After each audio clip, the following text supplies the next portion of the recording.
자, 오늘 말씀 제목 한번 읽어주실래요? 말씀 제목 한번 읽어보겠습니다. 시작. 부정한 것을 거룩하게 하게. 네, 부정한 것을 어떻게 해요? 거룩하게. 야, 오늘 예배를 잘 들으셨으면 여러분들 모두가 어떻게 되는 거예요? 거룩에 이르는 겁니다. 거룩의 수준으로 우리가 하나님 앞에 나아가게 되는 겁니다. 그래서 오늘 예배가 중요한데 제가 한번 여러분과 같이 좀 집중 잘 하셔서 오늘 예배 좀 잘 드리셨으면 좋겠어요. 네. 그리고 자, 여기 맨 위에 줄 한번 읽어주실래요? 시작. 네. 하나님께서 태초에 아담을 어떻게 창조하셨는지 우리 창세기를 통해서 보여주시죠. 그런데 아담의 내면의 상태가 어떤 상태였는지는 창세기에는 안 나와요. 오히려 레위기를 통해서 우리가 깨닫게 되는데 원래 아담은 어떤 상태로 창조되었어요? 가운데 파란색 뭐라고 써 있습니까? 예, 정결하게 태어났어요. 근데 여러분, 정결하다라는 뜻은 완전한 건 아닌 겁니다. 정결한 건요, 쉽게 부정해질 수도 있어요. 그리고 하나님께서 원래 원하는 수준은 거룩입니다. 뭐라고요? 하나님이 원래 어떤 수준까지 이끌기 원하셨어요?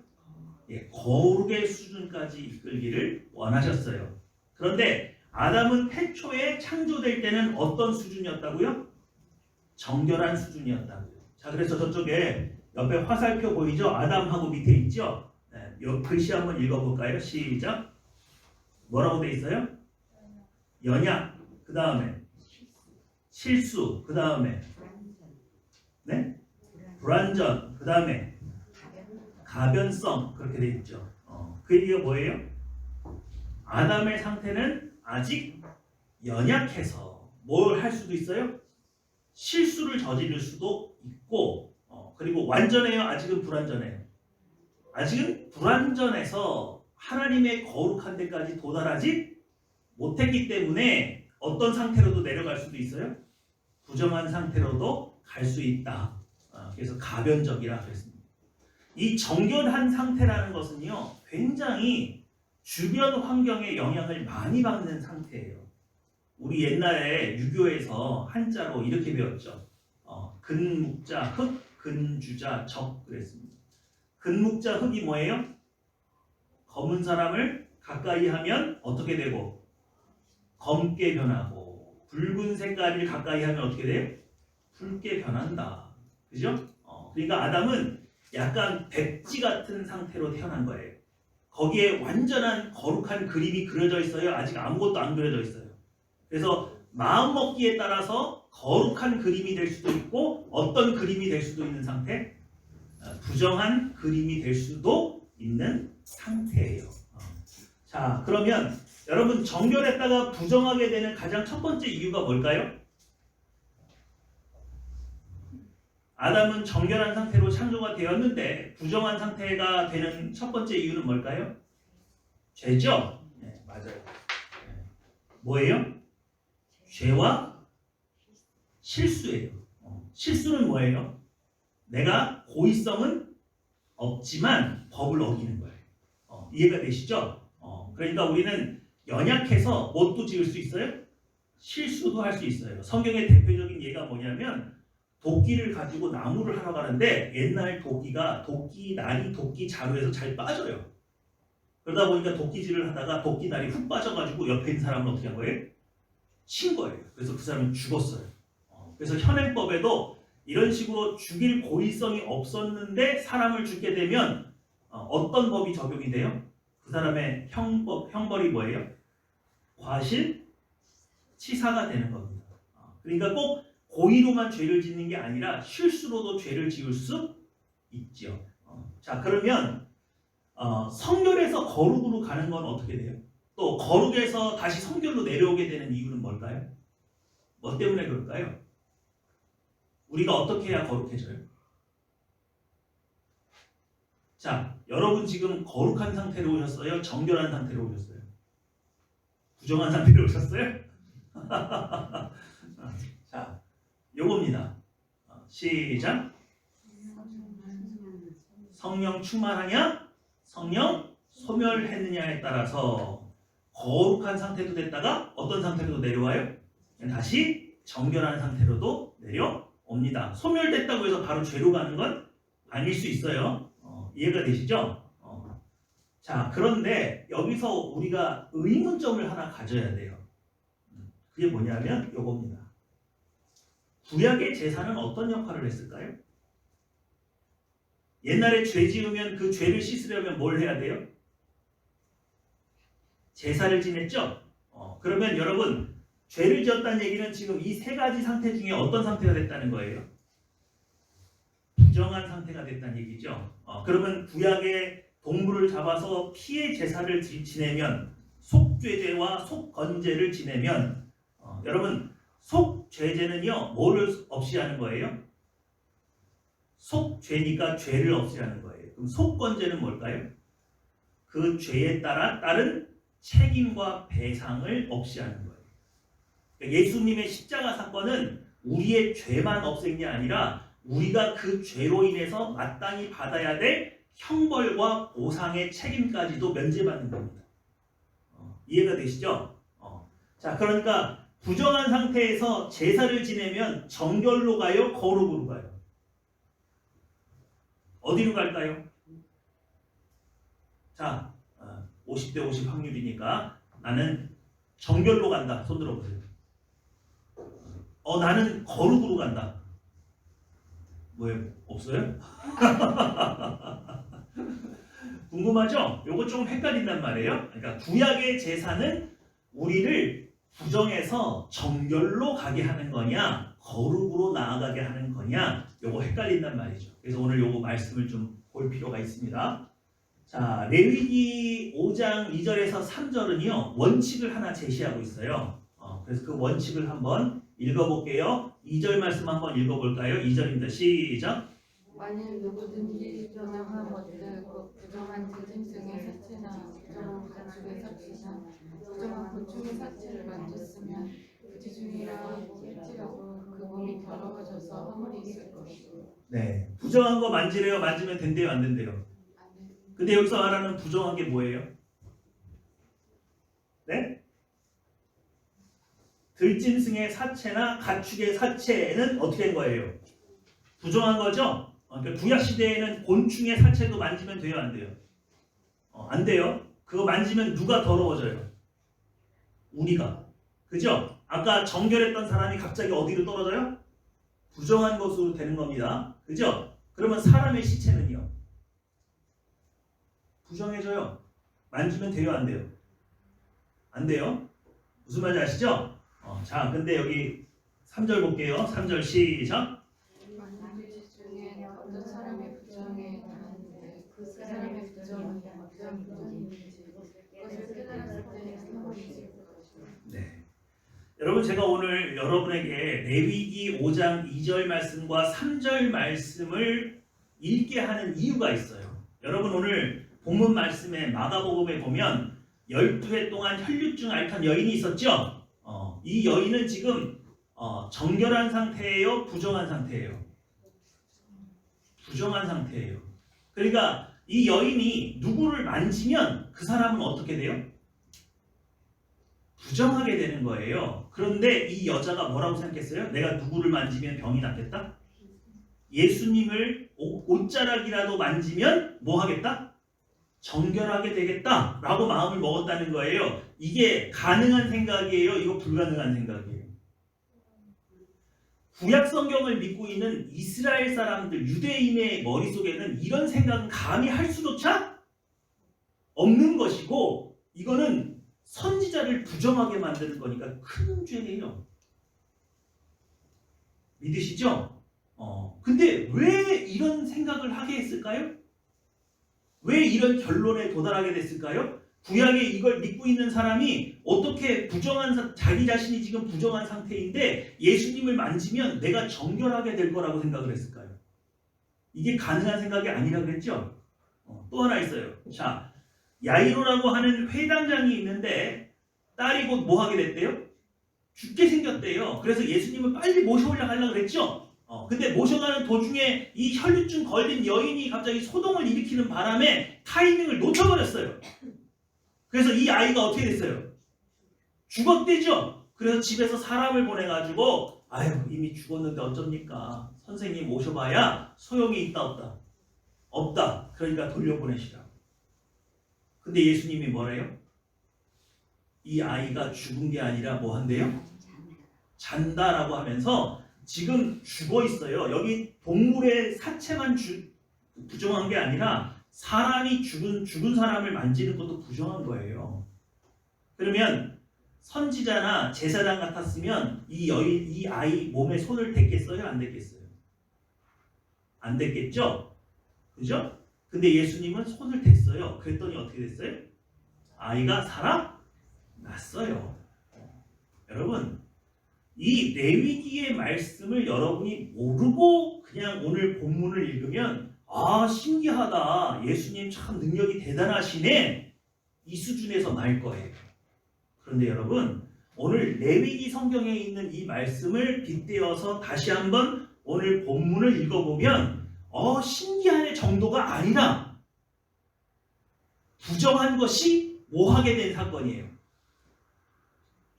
정결하게 됐어요? 거룩하게 됐어요?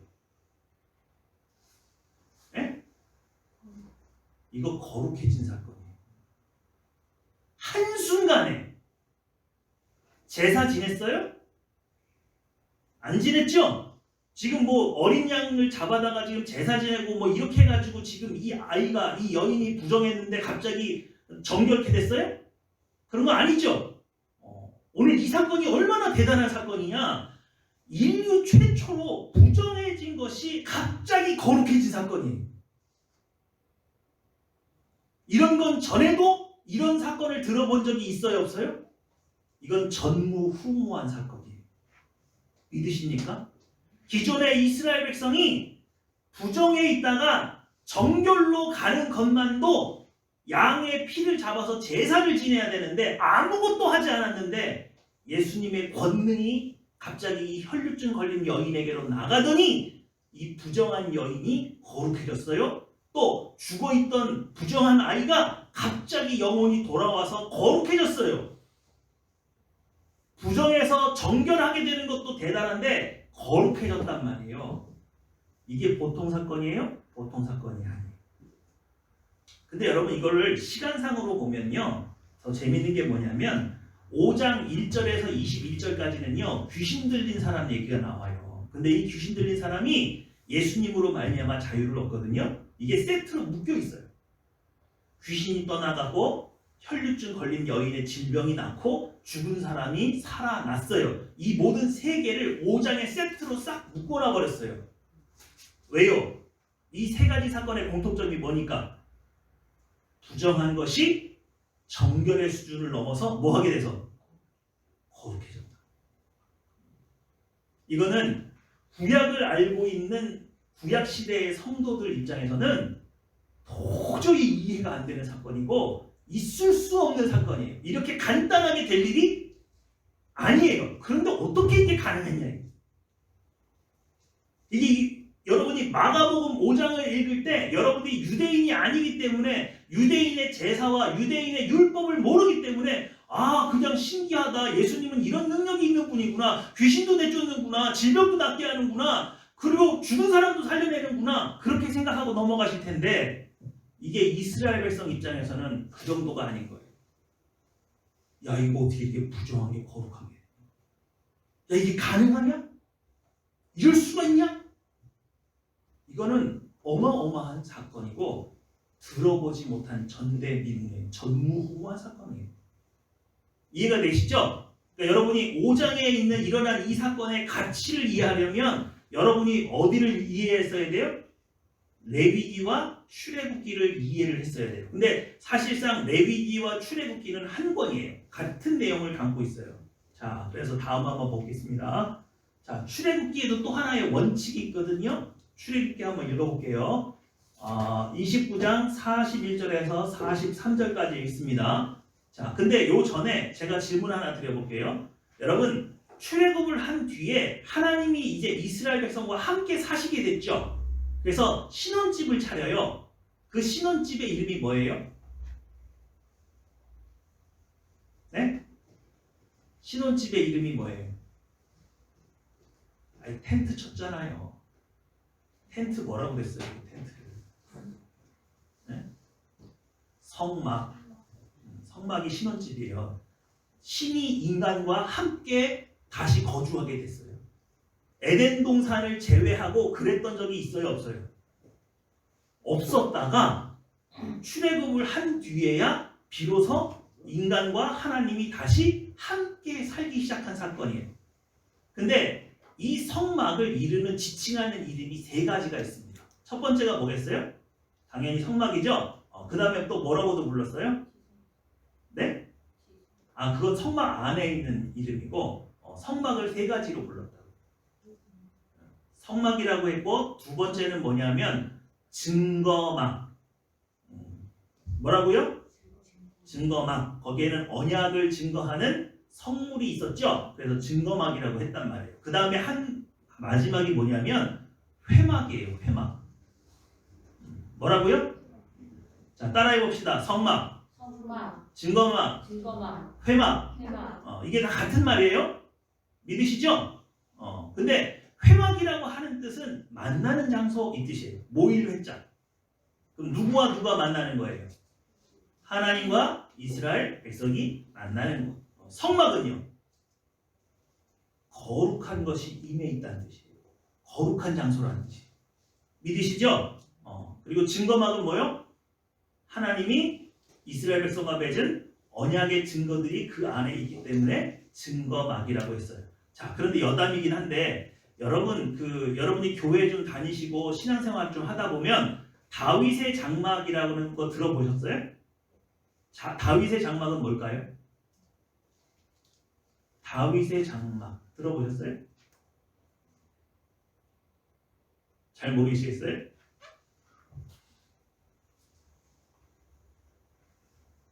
여러분, 성막 안에 가장 중요한 물건이 많이 있는데 물건 중에 가장 중요한 거는 언약궤예요. 뭐라고요? 네. 근데 이 언약궤와 성막은 분리된 적이 없어요. 그런데 언제 한번 블레셋과 전쟁을 치르는데 이스라엘이 크게 패합니다. 그리고 났더니 이스라엘 백성이 생각하는 거예요. 옛날에 광야에서는 뭘 앞세워서 전쟁을 치렀어요? 언약궤를 제사장들이 메고 나가서 앞세워서 싸웠죠. 그래서 생각한 거예요. 자, 성막에 가서 언약궤를 모셔와라. 그래서 제사장들이 어깨에다 메고 전쟁터로 왔어요. 그랬더니 블레셋 사람들이 언약궤를 메고 나오는 걸 보고 난리가 났어요. 저 신은 애국을 초토화시켰던 신인데 이제 그 신을 메고 오는 거예요. 그러니까 블레셋 사람들이 생각할 때 전쟁을 이겼다 졌다. 졌다고 생각했겠죠? 근데 막상 붙었더니 지들이 이겼어요. 그래서 성막을 떠났어요. 언약궤가. 그래서 전리품으로 블레셋 사람들이 그걸 가져갑니다. 그래서 자기들 다본 신전에다 뒀는데 다음날 갔더니 신전에 목이 떨어져 있어요. 그 다음날 갔더니 팔다리가 떨어져 있어요. 멀쩡한 신상이. 그러니까 이 언약궤를 빈들에다가 갖다 놔요. 막 이 언약궤 때문에 갑자기 질병도 생기고 난리가 나가지고. 그러다가 그것을 나중에 다윗이 모셔와요. 여러 가지 우여곡절 끝에 모셔와서 예루살렘에다 둬요. 그게 다윗의 장막이에요.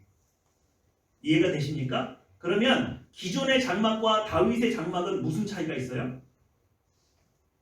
원래 이 장막 안에는 번제단도 있고 물두멍도 있고 금 등잔도 있고 진설병상도 있고 성물이 많아요.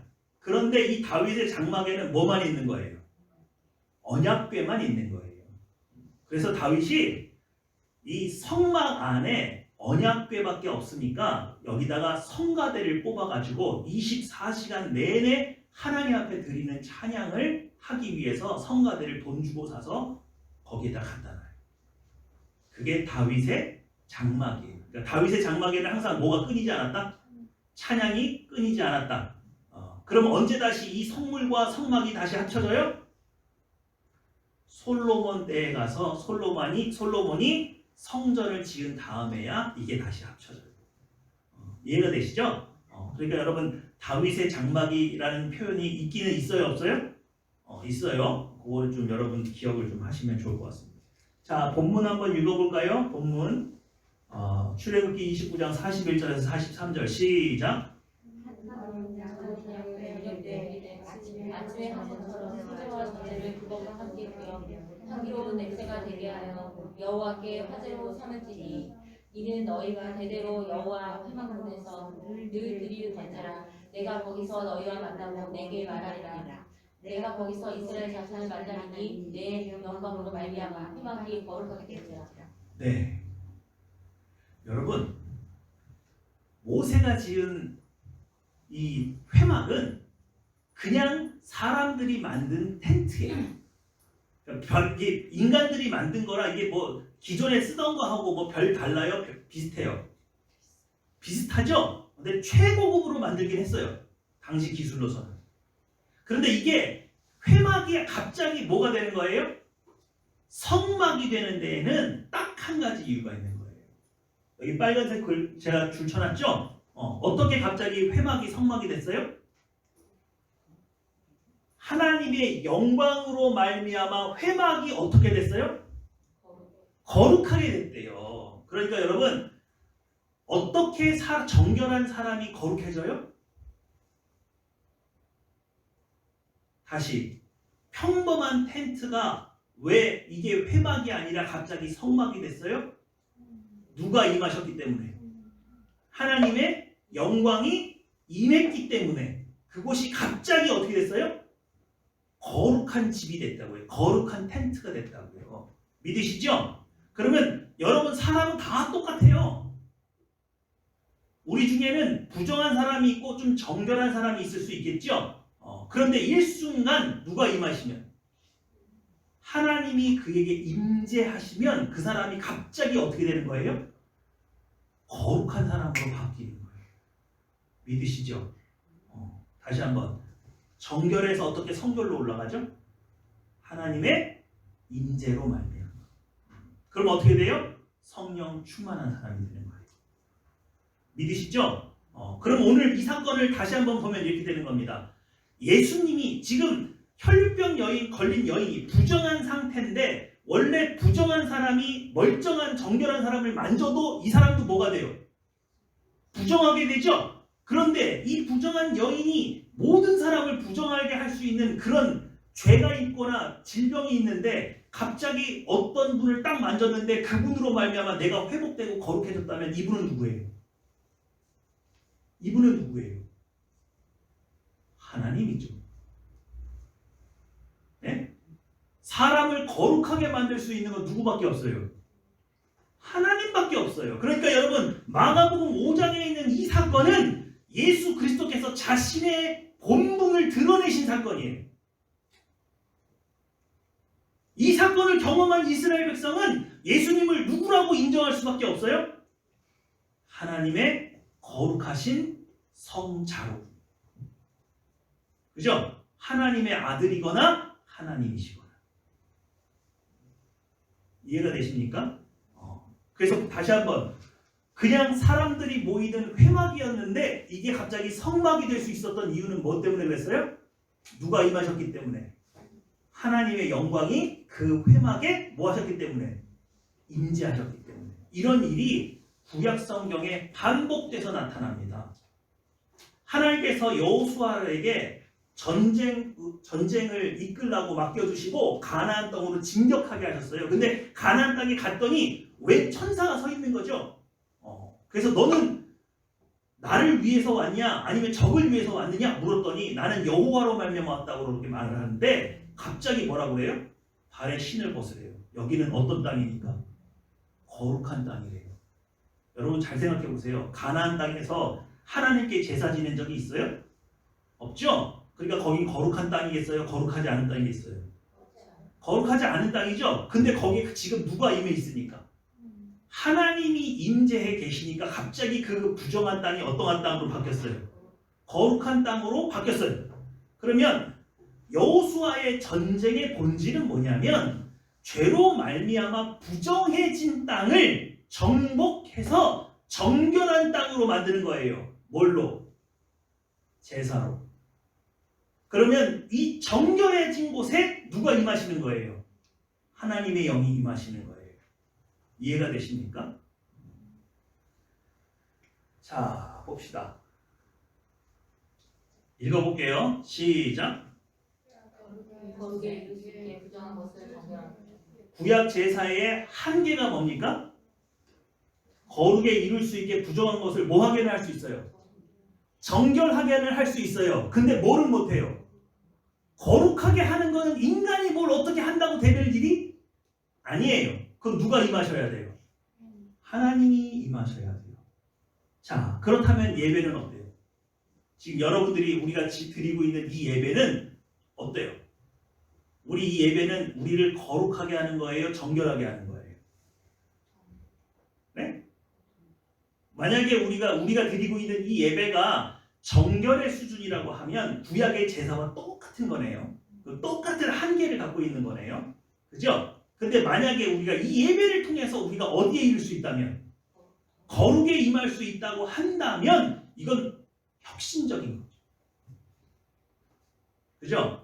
자, 그래서 여러분 정신 차리고 생각해 보세요. 여러분들이 예배를 드리고 나니까 정결해지는 것 같아요? 거룩해지는 것 같아요?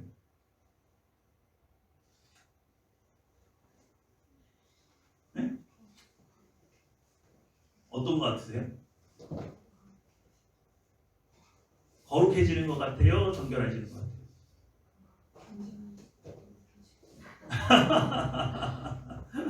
자, 볼게요.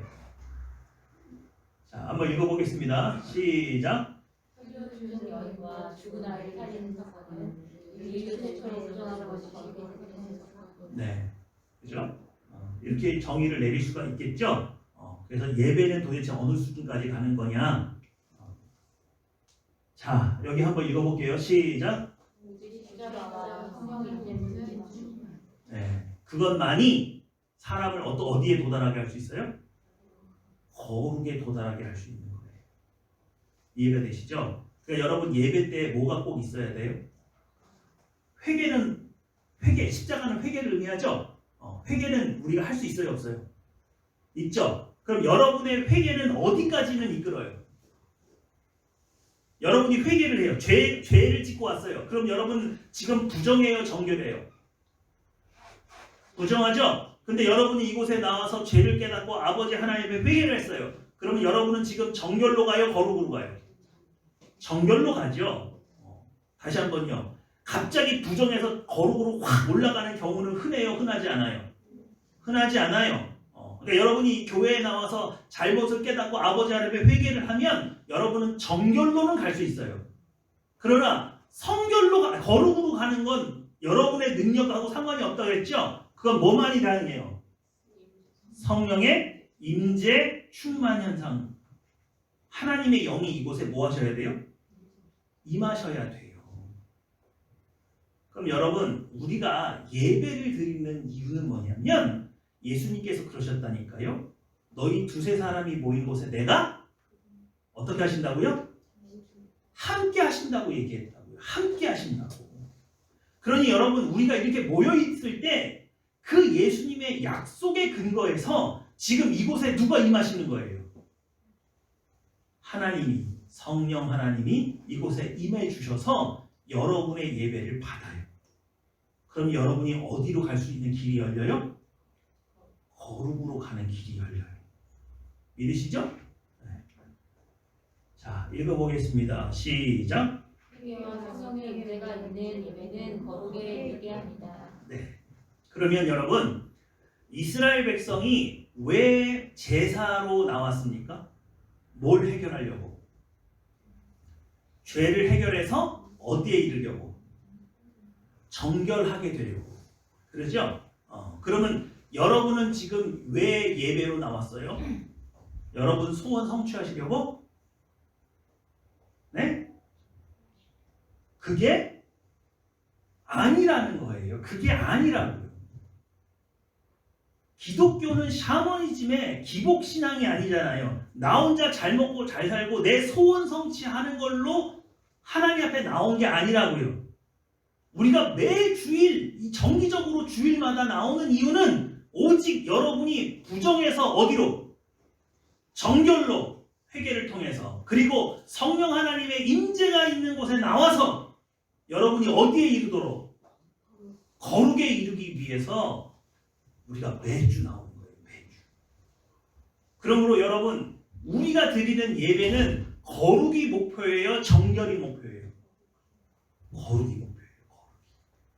하나님께서 신약 시대에 예수님의 십자가의 보혈의 능력으로 여러분을 예배로 여러분을 나오라고 하는 것은 여러분을 정결의 수준에 머물게 하는 것이 아니라 거룩의 수준으로 끌어올리기 위함이라고요. 믿으시죠?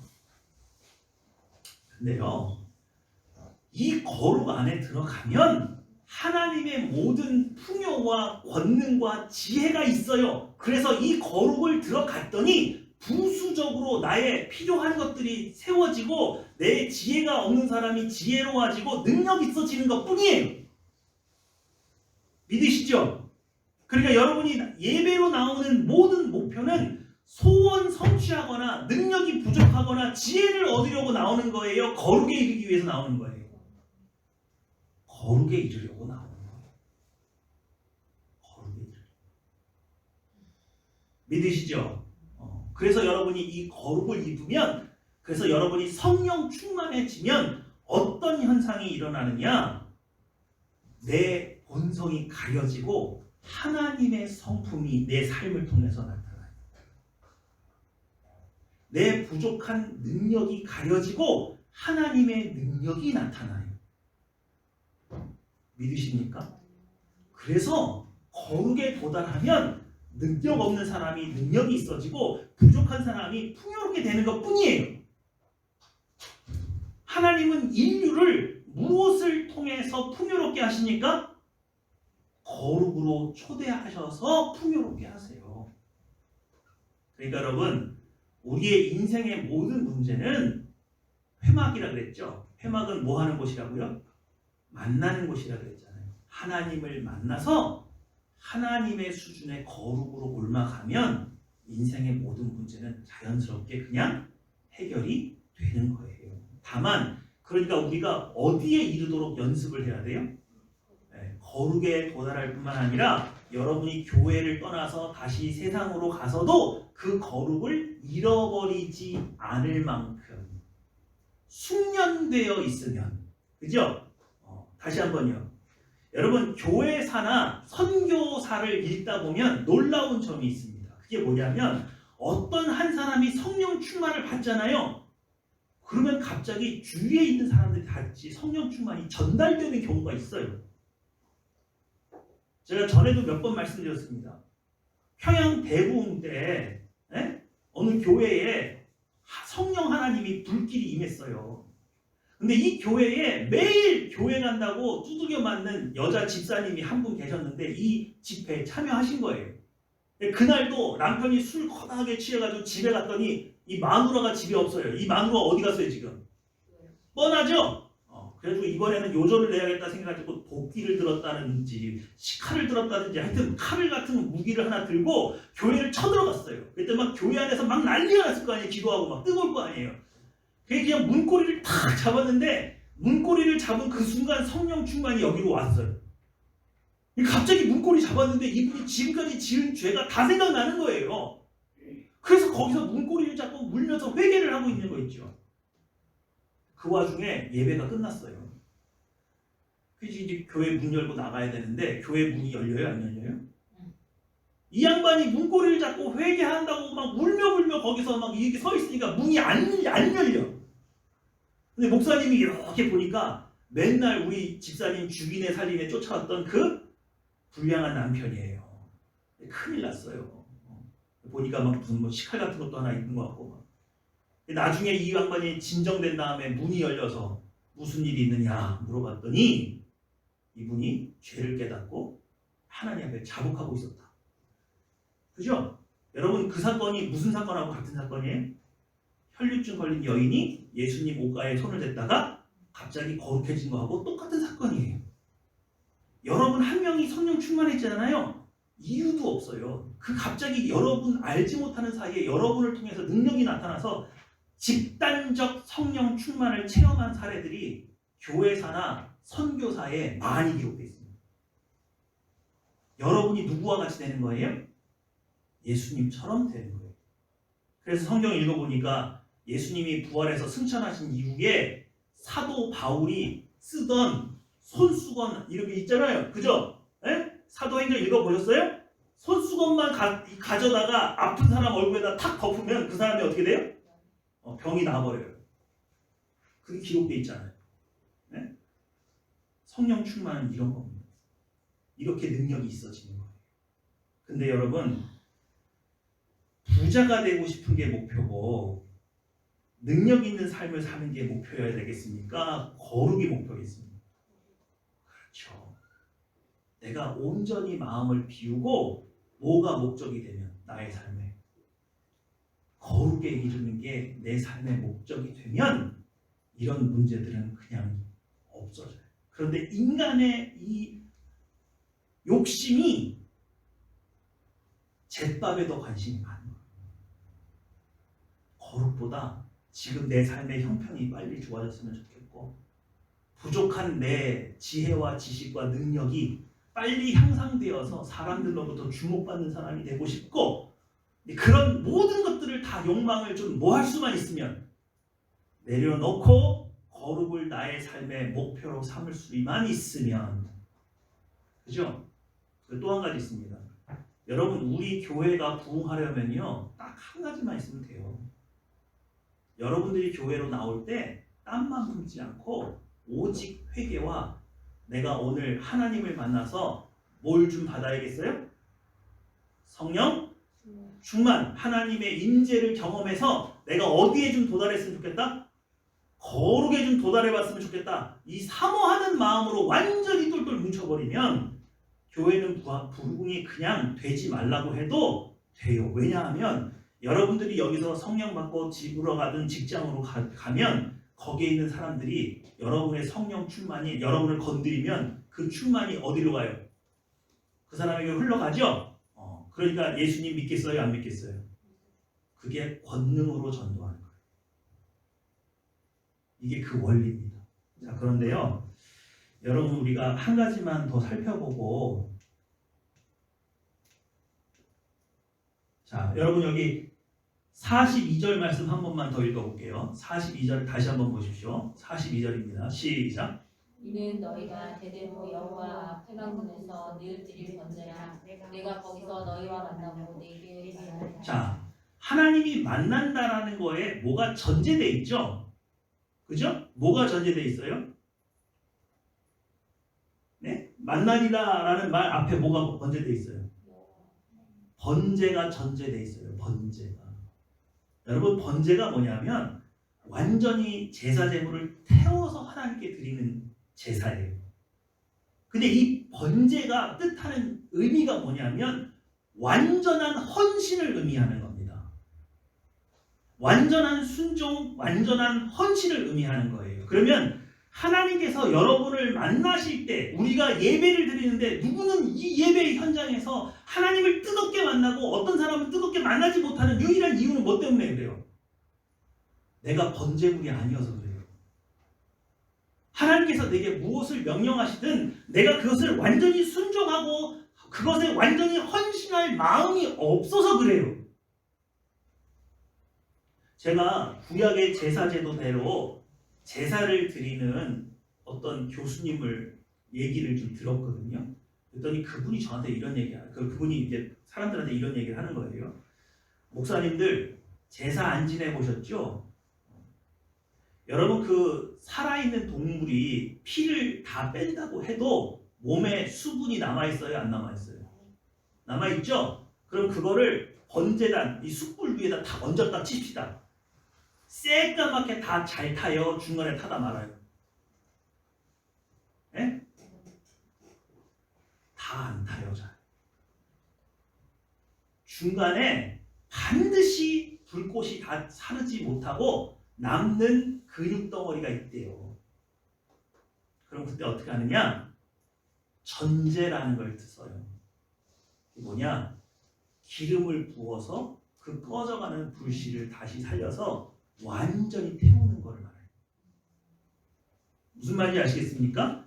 이게 뭐같이 느껴지냐면 여러분이 번제물이 되어서 완전한 순종과 완전한 복종으로 하나님 앞에 나오고 싶어도 실제로 내 삶에 그래요, 안 그래요? 의심이 들 때가 있어요, 없어요? 순종하기 어려울 때가 있어요, 없어요? 있어요. 그럴 때 성령 충만을 확 부어버려야 돼요.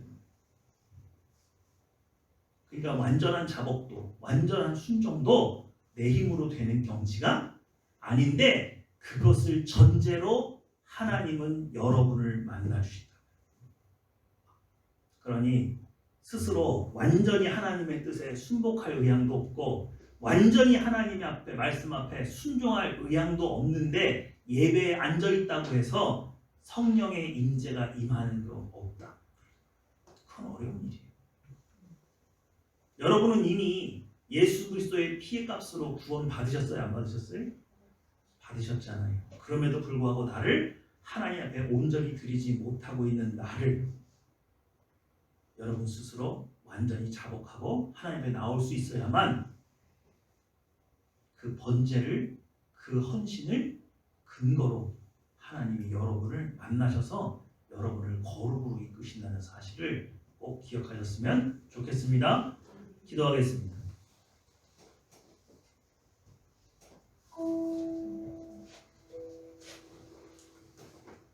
오늘 왜 교회에 나오셨어요? 내가 교회에 나올 때 무엇을 기대하셨습니까? 아버지 하나님을 만나고 싶으셨어요?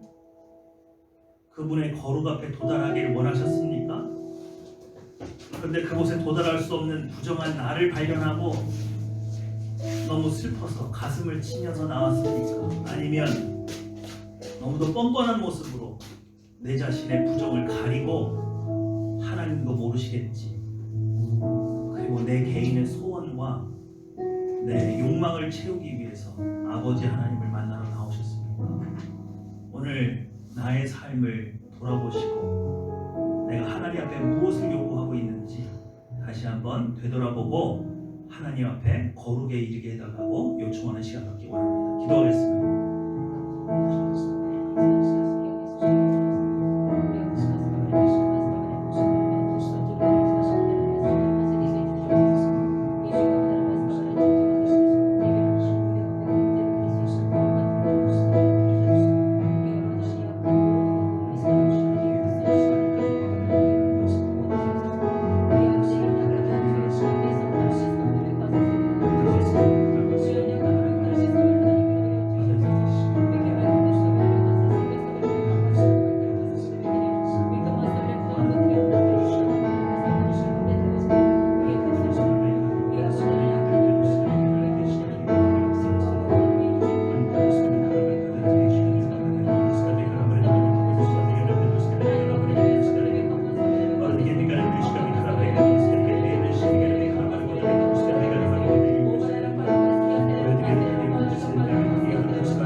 가정의 화목을 구할 때, 이웃과의 화목을 구할 때 우리 흔히 이렇게 기도합니다. 아무개를 변화시켜 주십시오. 아니요, 그 사람이 변하지 않는 이유는 내가 거룩하지 않아서 그렇습니다. 내가 거룩하면 그 사람이 거룩해지지 않을 수가 없어요. 오늘 하나님께서 우리에게 제시하는 것은 그겁니다. 거룩으로 나와라. 그러면 내가 네가 원하는 그 사람을 변화시켜 줘. 오늘 문제의 방향성을 바꾸십시오. 내가 먼저 거룩해지는 게 먼저입니다. 내가 먼저 성령 충만해지는 게 먼저입니다. 오늘 하나님 앞에 우리 가정에 화목을 주십시오. 우리 직장 가운데 화목을 주십시오. 우리 하늘평화교회를 화목하게 해주십시오. 그러기 위해서 제가 먼저 성령 충만하기 원합니다. 제가 먼저 거룩해지기 원합니다. 저를 먼저 거룩하게 하사 우리 가정을, 우리 직장을, 우리 교회를 변화시켜 주십시오. 기도하겠습니다.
사랑과 인자가 충만하신 아버지 하나님, 우리를 거룩으로 인도하시는 하나님을 믿습니다. 그러므로 우리 가정이 화목해지는 것, 내가 거룩에 도달해야 가능합니다. 하나님의 거룩을 믿게 해주십시오. 거룩의 힘을 믿게 해주십시오. 거룩을 온전히 의지할 수 있게 해주십시오. 오직 성령 충만으로 우리를 새롭게 하여 주시고, 우리를 거룩하게 하여 주사, 우리 가정을 거룩하게 하여 주시고, 우리 교회를 거룩하게 하여 주시고, 우리 직장을 거룩하게 하사 오직 아버지 하나님께 영광 돌릴 수 있는 날을 허락하여 주시옵소서. 감사 기도드리며 내 주 예수님의 이름으로 기도했습니다.